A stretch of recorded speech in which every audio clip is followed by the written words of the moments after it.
मैं तो अब तक आयमा को बोलता रहा कि हर वक्त मावरा को अपने साथ क्यों रखती है, मगर मुझे आयमा ने बताया कि आज तुम शॉपिंग पे उसको साथ लेकर गई थी। तुम्हें ऐसा नहीं करना चाहिए था।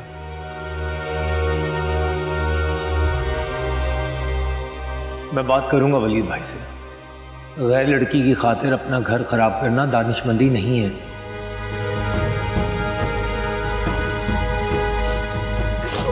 बाजी, बाजी क्या हो गया, क्यों रो रही हो तुम? सब ठीक है? मेरी जिंदगी खराब हो गई बाजी, कुछ ठीक नहीं है। क्या हुआ है, वजह बताओ। बाजी मेरे शौहर ने दूसरी शादी कर ली है। दूसरी शादी? किससे? बाजी अपनी किसी रिश्तेदार की बेटी से की है। लेकिन क्यों? मुझे तो वो मनूस मेरे शुरू से ही बुरी लगती थी। हमेशा अपने शौहर को मना किया, टोका, उससे ज़्यादा मिलने से, बात करने से।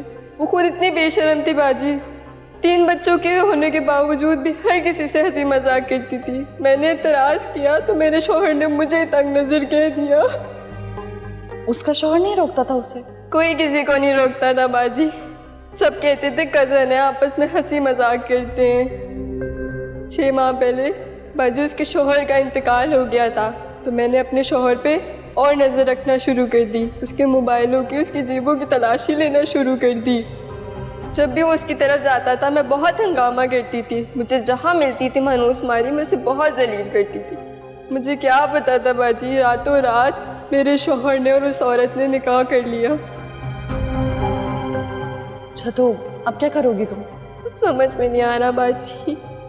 मेरे शौहर ने मुझे साफ कह दिया, ठीक से रहना रहो वरना वो खुश है उसके साथ। देखो बाजी, जिससे अपने बच्चे नहीं पल रहे थे, अब एक सोकन के बच्चे पालने पे राजी हो गया। ये मर्द भी ना किसी के नहीं होते।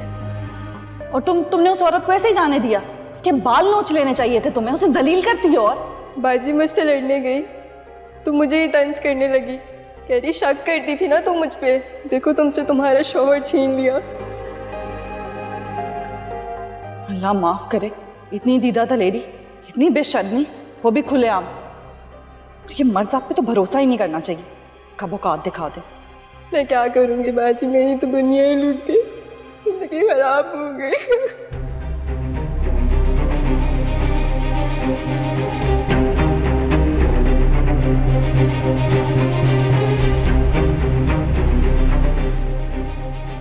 ना मैं रज़िया हूं, ना अपने शक को यकीन में बदलते देख सकती हूं। तुम्हारा तो जल्द इंतजाम करूंगी मावरा। तुम्हारे नाम का कांटा अपनी जिंदगी से निकाल फेंकूंगी।